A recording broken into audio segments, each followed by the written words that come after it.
Hello, ladies and gentlemen. Welcome back to channel Y.O.B.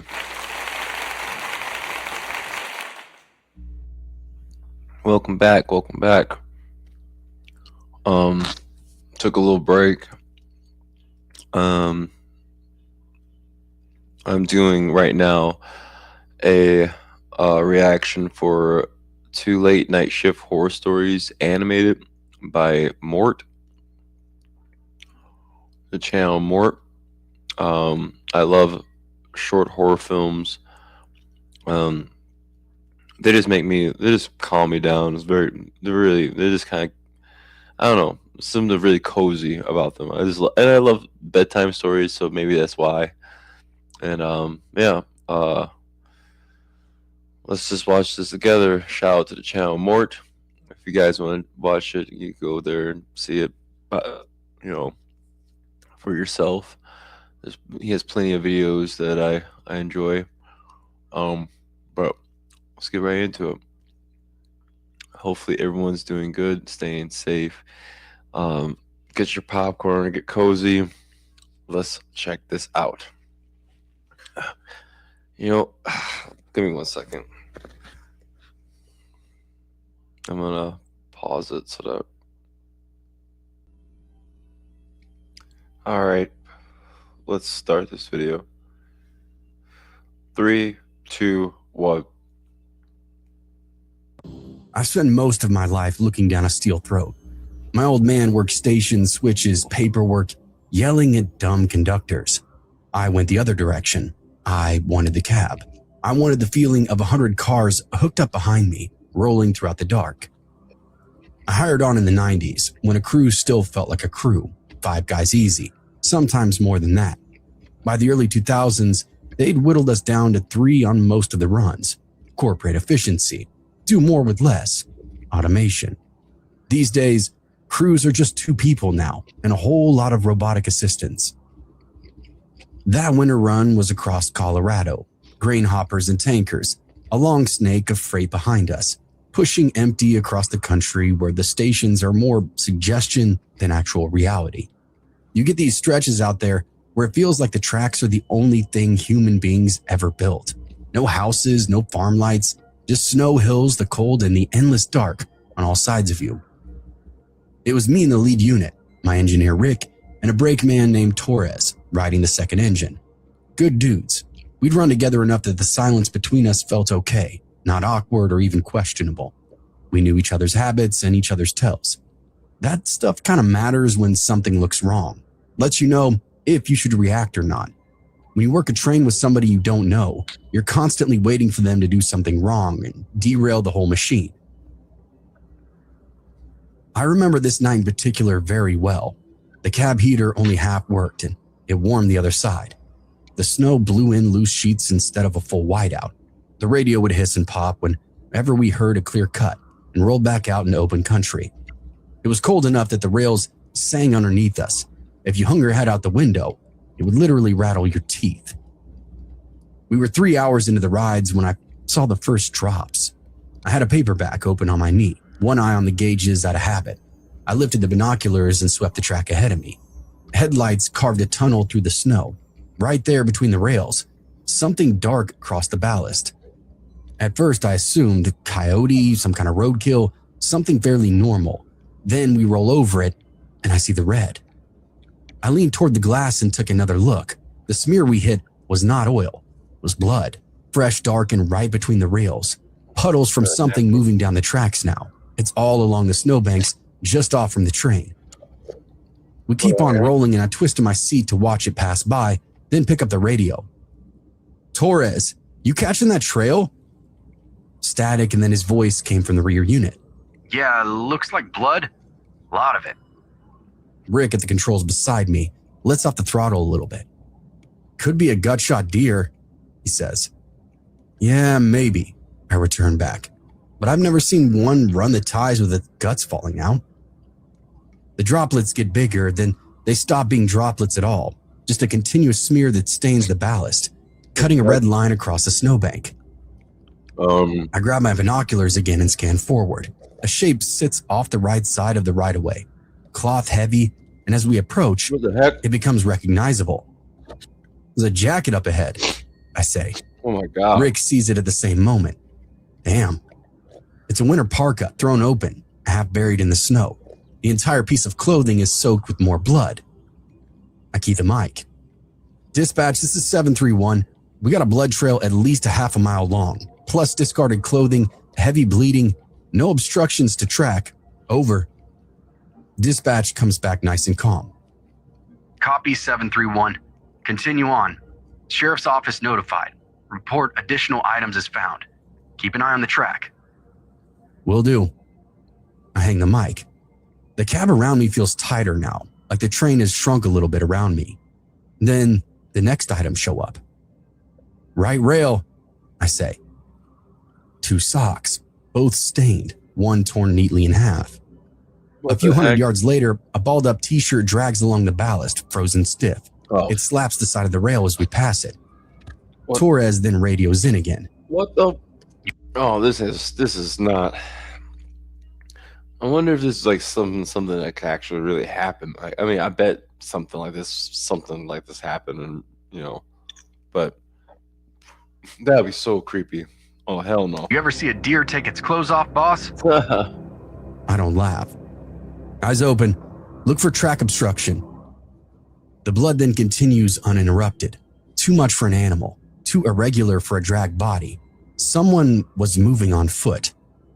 I jot the nearest mile marker down and scan again. Another patch of clothes then shows up. Jeans caught on a rock. The legs are knotted together. The thighs are darkened from waist to knee. Rick mutters something about an accident under his breath. This doesn't match a fall, I say. If somebody fell off a train, we'd see one single impact, not all this trailing carnage. It could have been running the right of way, Torres said. People do stupid shit out here. Running and shedding clothes? I ask. In this cold? I lift the binoculars. The lamps then catch something further up ahead. Small, scattered white shapes directly on the ties. Not snow, bandages. Dozens of them. Some rolled, some torn apart, stuck to the rails like they've been dropped in a hurry. Bandages ahead, I say. Track still clear. Copy, Rick says. He straightens up and his hands are firm on the controls. The train continues to hum underneath us. Every 20 or 30 yards, another cloth scrap just appears. A glove, another t-shirt torn and covered with blood. I key up again. Dispatch, additional note, we're seeing medical materials, bandages, gauze, directly on the track itself. Copy 731. Sheriff's units are en route to Route Station 83. Continue unless obstructed. The curve ahead rises on the right, a long bend around the low rock formation that we've passed 100 times over. I look over. I do know that when you get really cold, eventually it's reported that people have taken off all their clothes because they think they start feeling like they're really hot. It's like some psychological thing. And when you start freezing so much that you just actually start feeling like you're hot. But how are you bleeding like that? And tell Rick, ease it down. Let's give ourselves a look. He throttles back another notch. Not enough to cause issues with the air in the line, but enough for me to feel the change. The nose dips slightly into that curve. I brace myself, binoculars up. These bandages get thicker, bunched up now in these small piles. Something else is sitting near them. A boot. Just one, sole up. The leather is chewed and stiff. Torres then comes over the radio. Boss, whatever happened here, they didn't walk away clean. There's gotta be a body out here. Stay sharp, I respond back. We haven't seen anybody yet. We roll a little further into the curve and then the world shifts. A steep rock face rises to our right. About halfway up its shelf, a natural ledge wide enough for a couple of trucks to park side by side. The snow atop it is disturbed, not melted, not wind patterns, foot traffic. Rick, I say, look right. He does, and his hand then freezes on the throttle. There's a man sitting on the ledge. He's leaned up against the rock, legs stretched out, cigarette smoke drifting from his mouth. His coat is gone. His shirt is torn at the sleeves. His left arm is wrapped up in bloody bandages from wrist to elbow. Fresh trails of blood are out from Keep going. We're not stopping this train. underneath them, bright as paint. He lifts his cigarette like he's greeting us, this casual wave. No panic, no call for help, just a wave. Jesus, Rick says. The train then thunders past him, and I can't look away. The man's face is raw, weathered, streaked with dirt and dried blood. His eyes follow us the whole way around that curve. I grab the radio.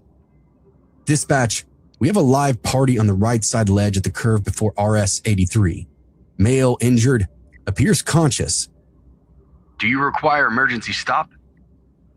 I watch the man fade behind us, sitting and watching, cigarette ember still glowing.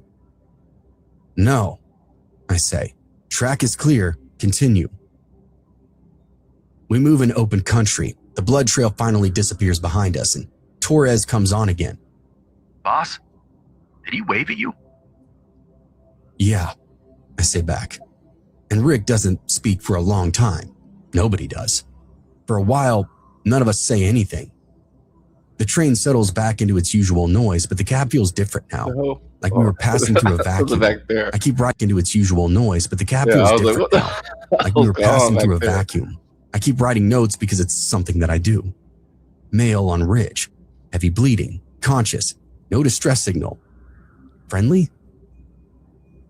Dispatch calls in again. 713, sheriff's units are arriving at RS 83. Confirm last sighting. I read the coordinates back to him. Affirmative. Injured male on the shelf above the curve. Track clear. Copy. Continue as planned. I hang up and Rick keeps his eyes on the rails, but I can tell his mind is still back at that curve. Torres remains quiet in the second unit. A few miles later, the lines open up into a long prairie. Snow and nothing else. No blood, no clothing, just empty country around us. Torres breaks the silence. You think he wanted us to see him? He saw our lights. He could hear us from at least a mile off, I say. Hard to say what his goal actually was. He didn't seem like he needed help though, right?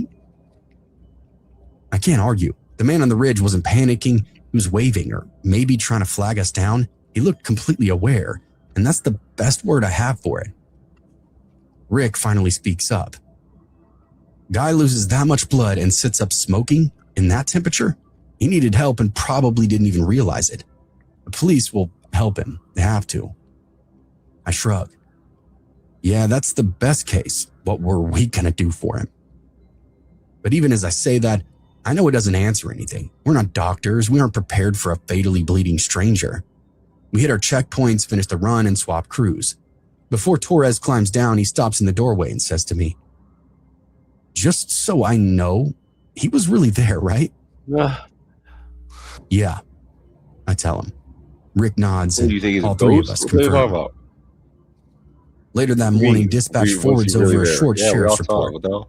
Blood trail confirmed, clothing collected, medical bandages found, no subject located, search ongoing. And it's the last line that sticks with me. 5 days later, when I'm back on shift, I ask dispatch if any update ever came in. He scrolls and squints at his monitor. Sheriff closed it out, he says. Said the guy probably moved on before deputies got there. Might have found a road or a ranch house. Happens more often than you think. A lot of vagrants out that way. I thanked him, but that explanation doesn't tell me anything. The man we saw was not wandering or confused. He'd left miles and miles of blood and clothing behind him, patched himself up repeatedly. He'd made it to a high ledge in freezing weather and just sat there waiting for something. Maybe us. Who the hell knows? He acknowledged us, and that was it. No shout, no gesture for help, just a wave like the whole situation was completely normal. That's fucking weird. It made me think we saw some kind of ghost out from the Old West. Oh, God. And every time I've run that stretch ever since, I look toward that shelf and never see anybody there. But I still check. It's automatic. Like some ghost. My new normal. Whatever the hell happened out there didn't end neatly. Someone survived long enough to leave half themselves along the right-of-way and sit upright watching a freight train pass. This one's pretty good. The sheriffs I like it. Never found him.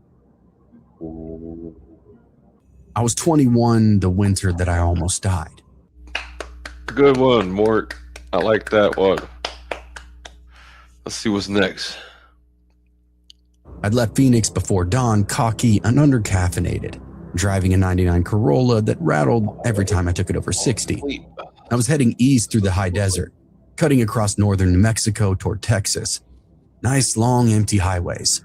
I'd done that route twice before in the summer, when the worst thing that you had to worry about was a shredded tire or a jackrabbit.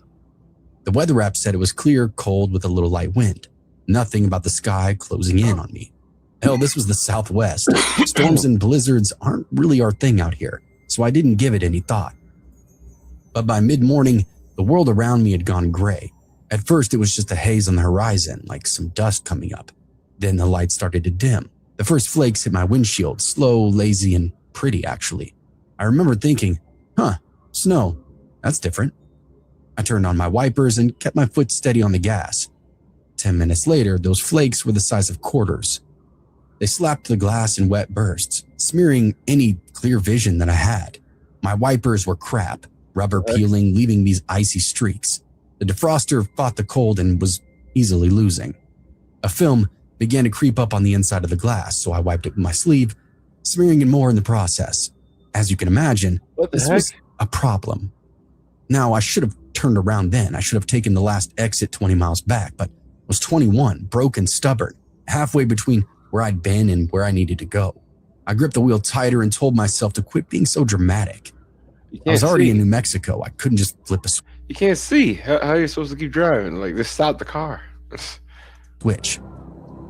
Next, the wind kind of rose up out of nowhere. It shoved my little car in these hard, unpredictable gusts. Snow rolled across the asphalt in little waves, filling the ruts left by the previous trucks. My tires were bald as cue balls, losing grip every few seconds. Little slips would jolt my heart right into my throat. "Stay straight," I muttered. "Just stay straight." But the storm continued to thicken up.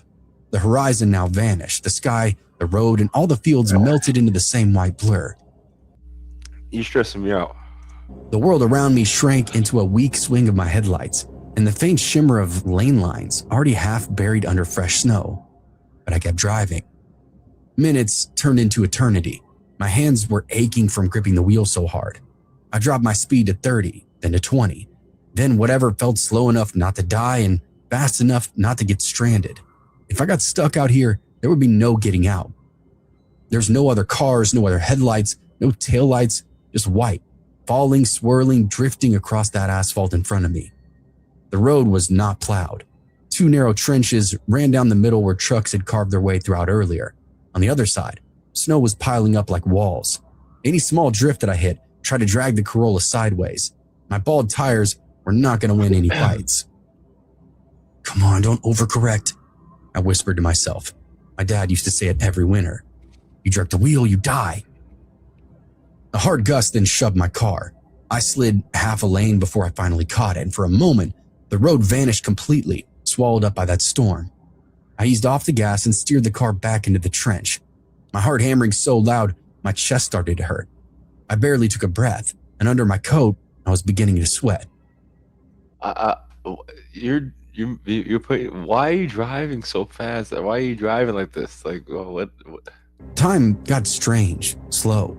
The heater hummed, but almost did nothing for the interior. The windshield continued to fog, perhaps from my own frantic breathing. I didn't even bother smearing it again. My phone, of course, showed no service. The storm had indeed swallowed everything now. Then I took note of lights, 2 faint blurs in the rear view, growing brighter. Relief shot throughout me. A plow. It had to be, right? I slowed a little more, planning to let it pass so I could just follow its tracks. My shoulders finally loosened up. Then the lights started ripping. I checked my speed, 25. The headlights grew until they flooded the mirror. I flipped it into night mode. It was still very blinding though. Okay, just go around me, what the hell? But instead the lights locked onto me. I couldn't tell exactly how close they were, but my gut said it was only inches. The glare washed out everything. Snow lit up and vanished into the beams, like sparks hitting a furnace. The truck finally swung left. When I saw it through the side window, tall and heavy, plowing through the snow like it wasn't even there. When it reached my window, I turned my head. It wasn't a plow. A lifted white Chevy Silverado, caked in ice and mud, these off-road tires, a bed full of lumber, held down with loose ratchet straps. No company markings, no reason to be out here in the storm. The passenger's window was halfway down. His arm rested on the edge of the door, bare and freezing in the wind. A faded tattoo wound across his forearm. Something faded that I couldn't quite make out. I couldn't see the driver, just a silhouette. They both turned and looked at me. What the hell? Those pale blue eyes locked on me, washed out and Like empty. a zombie. Not curiosity. What the hell is? He looks like a zombie. What the hell is wrong with his face? Those pale blue eyes locked on me, washed out and empty. Not curiosity or recognition, just this flat stare. We drove side by side for a few seconds, the wind continuing to howl around us. Then he drifted toward me, the passenger smiling like a complete psycho. Not a sudden swerve, more like this slow push. His fender slid closer to my mirror. I eased over to the right, but the shoulder was nothing but deep, uneven mounds of snow. The tire hit one and pulled hard. No, no, no. I corrected left, and he drifted with me. Our lanes became one thin strip of asphalt. His massive truck owned most of it, too. The Chevy's side loomed so close that I could see rust along the bottom of the doors. My mirror started to rattle. Just pass me, please, I said aloud. But he didn't. He eased in again, then backed off, like he was testing the boundaries, seeing how close he could get without actually making any contact. The wheel twitched as I hit a patch of ice. I steadied my car again. My mouth was dry as I mulled over my options. Then his engine roared beside me. The Chevy pushed ahead a few feet, then dropped back beside me again. The man did not break eye contact the whole time. He lifted his hand off the door and pointed one finger straight at me. Then he slowly turned his hand sideways and pushed it through the air. Get off the road. I shook my head without meaning to. No way. The truck drifted over again, closer this time, close enough that I heard the whine of his tires in the snow. My car skidded right. and I then drive off. kept it on the only strip of pavement that was left, but he kept How long leaning, are you gonna do and this I with was the truck? running out of road. He dropped back behind me, and for a second I thought maybe this was all over. He'd finally gotten bored, hopefully. Or maybe the storm made him rethink whatever the hell game he was playing with me. But then, that first nudge hit the back of my car, soft, almost gentle, like somebody bumping a foot up against the rear bumper. Then he hit the fucking gas. The Corolla jerked forward, tires slipping. My breath caught as the wheel became useless now in my hands. Don't do this. Another nudge, harder this time. The truck's headlights filled my mirrors, white blinding, swallowing the entire back half of the car. Snow whipped between us, horizontal, driven by the storm and our speed, 40, maybe 50. I didn't dare look. I tapped the brakes. The Corolla fishtailed, and behind me the truck surged forward and bumped me again, keeping me going the speed that he wanted me to. I tried the brakes again and smelled smoke immediately. I wasn't driving anymore. I was being pushed.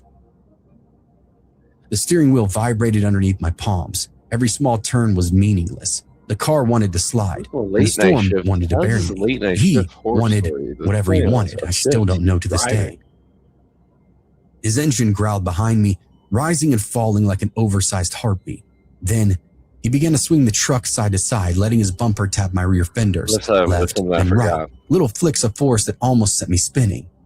I fought each and every one, hands locked, breath tight. I'm going to make it through this. Another tap came, harder. The back of my car slid left and I corrected. He hit the right side. I corrected again, slower this time, because the wheel wasn't answering like it should have been. Tires skimming across hidden ice, road turning into glass underneath me. Stop! I screamed. Oh my goodness. But the next hit was not gentle. It slammed into the left fender and the Corolla just gave up. The back end spun. My world twisted in front of me. Headlights, snow, darkness. Headlights, snow. The tires screamed with every rotation. I tried to steer into the spin, but the car had no grip, no fight, no chance. The ditch then rushed toward me, white, huge, and waiting. I closed my eyes during that final spin out, and my car crashed with this muffled thud. My head snapped forward, the seatbelt locked and crushed my throat. Oh my God. Snow exploded around the car, covering the windows in the thick layer of white. The engine coughed and then suddenly Oh my God. You crushed your throat? died. And then for a moment after that, everything was silent. The truck roared past me. As it did, I heard a man yell something that I couldn't quite make out, followed by a bottle bursting against the roof, showering the car in a beer that froze before it could even slide down outside the car. He never slowed, he never checked to see if I was alive, just tore off into the whiteout and vanished. What the hell? I sat there shaking until the adrenaline finally wore off, my phone finally finding this flicker of service. I called 911 and gave them nothing but guesses about where I was. It took an hour for the officers to come and the tow truck to reach me. The cop checked me over, listened to my story, and swept the highway for that Chevy. To my knowledge, they never found it, of course. He said the locals like to drive crazy during the storms, sometimes messing with pass-through traffic. And I guess it's just my lucky day. Dang. That was, I don't know, that wasn't really that scary. What do you think, guys? You want to see one more? Want to get a special a double feature? Yeah, let's see one more. I'm gonna take this one off.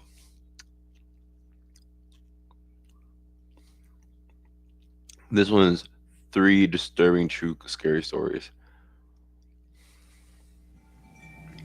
I'm probably just gonna see one of these though, like the first one. All right. 3. Oh. Let's 3, 2, 1, action.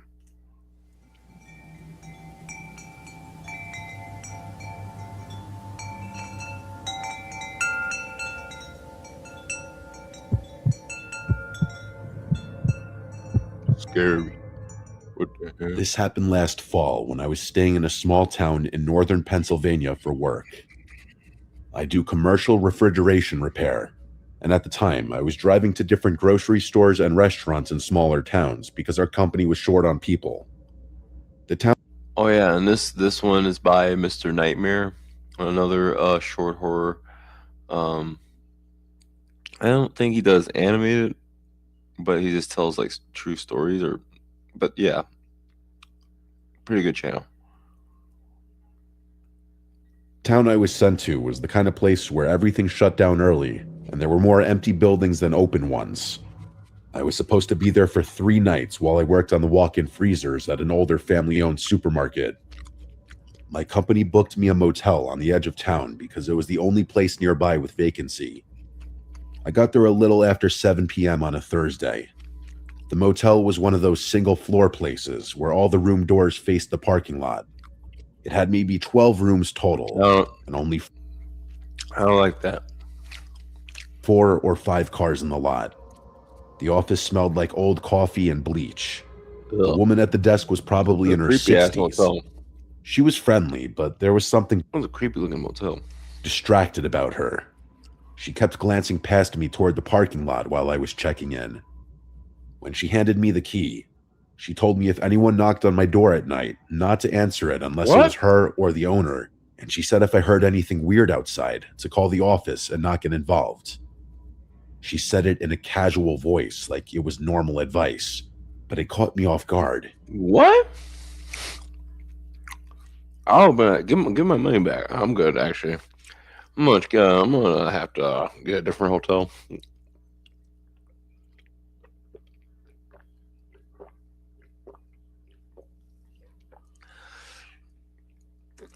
I asked if that was because the area was bad, and she just said there were some drifters around sometimes, and they like to ask guests for money. I remember thinking it was a strange thing to say to someone who had just arrived, but I was tired and didn't really care. My room was near the far end, second to last. Inside, it was clean enough, but it was kind of old. I noticed cigarette burns in the dresser. The carpet had dark spots. I brought my bag in, grabbed food at the gas station down the road, and came back around 8. While I was walking to my room, I noticed a man sitting in an older dark green pickup truck 2 spaces away from mine. Bullet holes in here? What the hell? The truck was running, but the headlights were off. I couldn't see his face clearly because of how dark it was, but I remember he didn't look at me like a normal person would when someone walks by. He just sat perfectly still with both hands on the wheel. I assumed he was waiting for someone. I went inside and spent the next hour eating and watching random stuff on my phone. Around 10:30, I took a shower and got into bed. Maybe 20 minutes later, I heard footsteps outside my room. That didn't bother me at first because other people were staying there. Then the footsteps stopped right outside my door. I waited for someone to unlock it or knock on the room next to mine, but nothing happened. After maybe 15 seconds, the steps moved on. A minute later, I heard them again, slowly coming back the other direction and stopping outside my door a second time. Still no knock, just silence. And then the footsteps walked away again. I got up and looked through the peephole, but I couldn't see anyone. It was probably just someone drunk or confused about which room was theirs. A little after 11, I was half asleep when someone knocked on the door. I stayed still and waited. Oh, hell no. Oh, hell no. Hell no. No, no, no. Hell to no. Why'd you even stay there? Fuck that. Fuck that job. I'm not doing that. Then the person knocked again, the same exact way. I got up quietly and looked through the peephole again. There was nobody there. That made my stomach drop a little. The parking lot lights were dim, but the walkway in front of the rooms was empty. I stood there for a while, then locked the deadbolt again, even though it was already locked. I was about to get back into bed when I noticed the curtain near the window had shifted slightly. It wasn't open enough to see out, just enough to make me realize someone might be able to see in from outside depending on where they stood. I moved it shut and turned off the lamp. I stayed awake another half hour listening. Right around midnight, I heard something that sounded like metal lightly scraping against metal near the door. I got up and stepped as quietly as I could to the door. Oh my God. For the third time, I looked through the peephole. This time, I saw movement. Somebody was crouched low, almost underneath the peephole view. I could only see the top of a dark baseball cap and one shoulder. I don't know how long I stood there, but it couldn't have been more than 5 seconds before the person stood up and moved away. I heard footsteps going fast toward the end of the building. I called the office right away. The woman who answered sounded annoyed at first until I told her someone had been right outside my door. Then she got quiet and asked if I had opened it, to which I said no. She told me to stay inside and said the owner was going to check outside. About 2 minutes later, I saw headlights sweep across the curtain. Someone drove slowly through the lot and then left. The office called back and said nobody was there now, and it was probably just someone messing around. I asked if I should call the police, and she said it wouldn't do any good unless the person came back. Oh God, this motel looks disgusting. I barely slept after that. Every little sound woke me up. At some point around 3 in the morning, I did pass out, but I woke up around 5:15 to the sound of my truck door opening alarm. I jumped out of bed and looked through the window without moving the curtain much. There was a man standing at the driver's side of my truck with the door half open. He was tall and wearing a dark jacket and hat. I couldn't see his face because he was turned away from me. Then he looked straight toward my room, like he knew I was watching. He shut the truck door and walked off fast toward the road behind the motel. I called 911 this time. The police came about 15 minutes later. They took a report and checked my truck, but they found nothing missing because I never leave anything in it. One officer asked if I was sure I locked it, which made me feel like they already didn't believe me. I knew I locked it.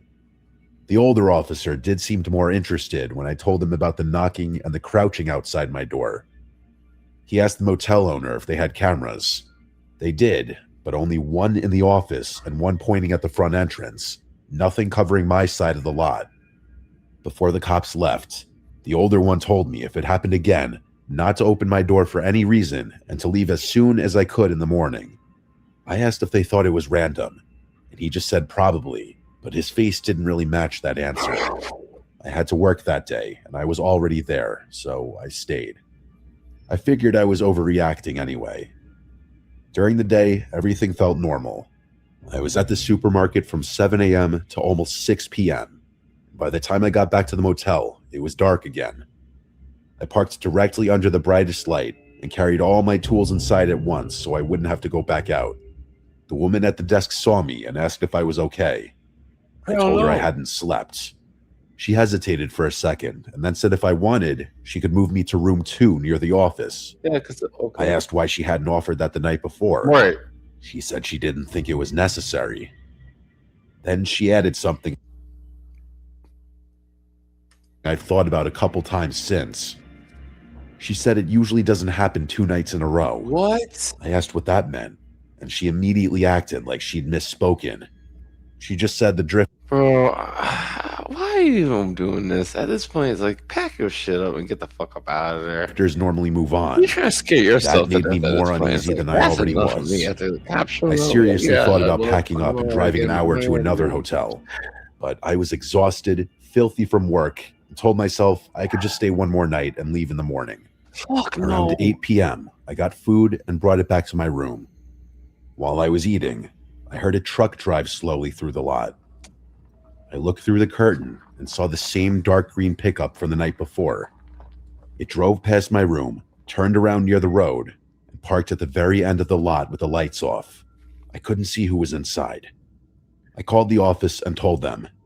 The owner answered this time, not the woman. He sounded irritated and told me if the truck wasn't blocking me in or damaging anything, there wasn't much he could do. I asked if he knew who it was, and he just said people come and go. I sat there for maybe an hour, checking the window every few minutes. Yeah, what the truck never moved. Eventually, I turned off the TV and lights and tried to sleep with my clothes still on. Sometime after 11, I heard someone walking outside again.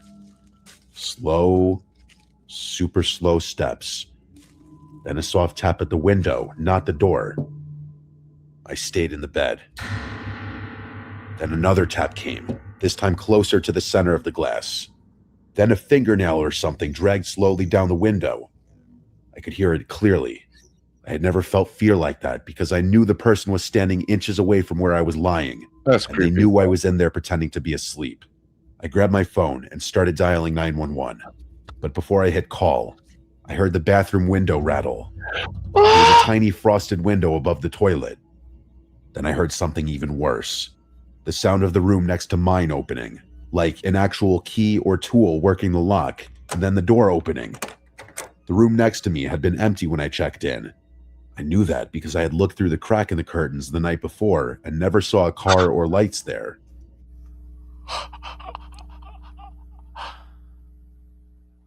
Bro.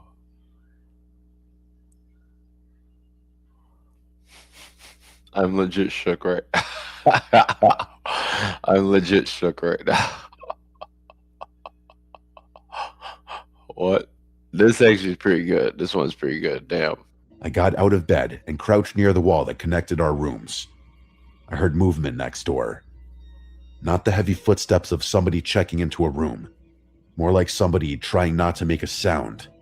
I called 911 and whispered everything as quietly as I could. The dispatcher kept telling me to stay on the line. While I was talking, I heard one hard hit on the shared wall behind the headboard, like someone testing how solid it was. Then another lower down, and then just nothing. I was trying so hard to listen that I could hear my own breathing and heartbeat. Then I heard the bathroom window in my room start to move. It wasn't rattling this time, it was opening, but just a little. I ran to the bathroom and shoved it closed with both hands. Something on the other side pushed back once. Not that hard, but enough for me to feel it. I locked it, even though the latch looked flimsy as hell, and then I backed away. The dispatcher told me officers were 2 minutes out. I could hear movement outside my front door now too, like there was more than one person. Then came the soft knocks on the door, like the night before. I didn't answer. At that point, I grabbed the motel chair and jammed it under the doorknob, even though I knew that probably wouldn't do much.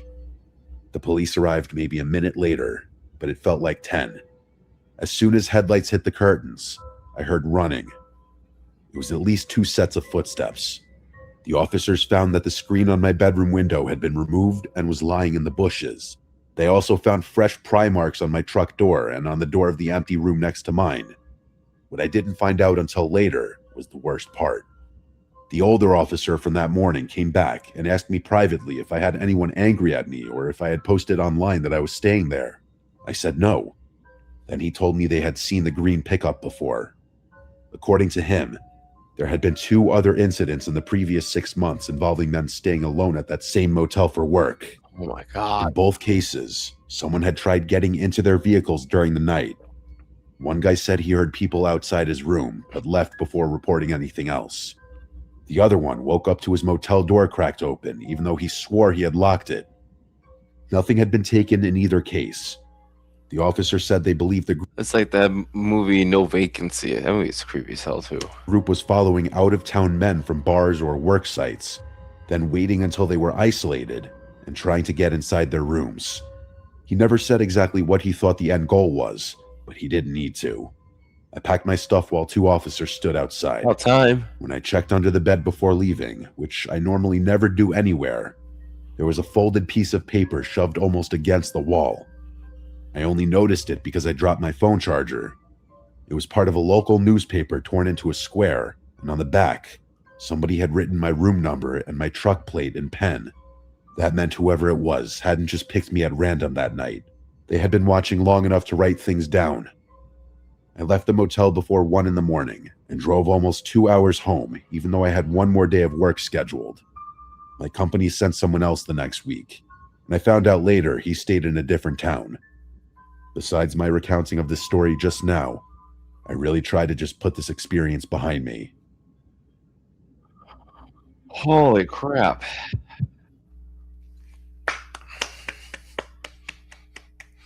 That was good.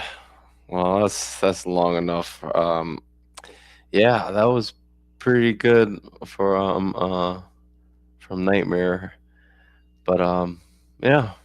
Let me know what you guys think in the comments below, and get some rest. I'm about to go to bed too. Hope you enjoyed this spooky reaction video. Hopefully we see each other soon. Have a good night. Don't let the bed bugs bite. Bye. Bye, bye, bye, bye, bye, bye, bye.